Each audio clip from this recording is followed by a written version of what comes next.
ثالث حاجة هو بعد ليا من نيجاتيف بيبل، بعد ليا من الاشخاص السلبية، بعد ليا من الناس اللي بقاو يضحكوا عليك، بعد ليا من الناس اللي غتقول لهم بغا ندير واحد الحاجة يبداو يضحكوهم، بعد ليا من هذوك الناس. دوك الناس اخوان راه ما عندهم باش يفيدوك. الدراري سموني الدراري بغيتي دير ستايلست، بغيتي دير شي حاجة وديرها. الدراري سموني الدراري بوكسين، بغيتي دير شي حاجة وديرها. بعد ليا من هذوك الناس راه ما يخليوك دير والو. شنو هو الشغل ديالهم؟ راه هو داك الشغل السلبي باش يلاه يشعروا بانهم بخير. راه حيت انت ملي تقول لهم انا باغي ندير واحد الحاجه راه ما تيرضاوش، في الداخل ديالهم تيقول تخيل نقدر نديرها، حنا ما قدرناش نديرها، باغي يديروها ولكن ما قادرينش. علاش ما قادرينش؟ ما عندهمش واحد الشخصيه، ما عندهمش واحد القوه، ما تمشيوش يبحثوا باش يلاه يطوروا من هنا يوصلوا.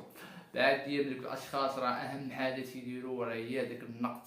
علاش تيديروا داك النقد؟ باش يلاه يشعروا بقاو يشوفوا بنادم ما تيدير والو، باش يبقاو مرتاحين، باش يبقاو في داك الكومفورت زون،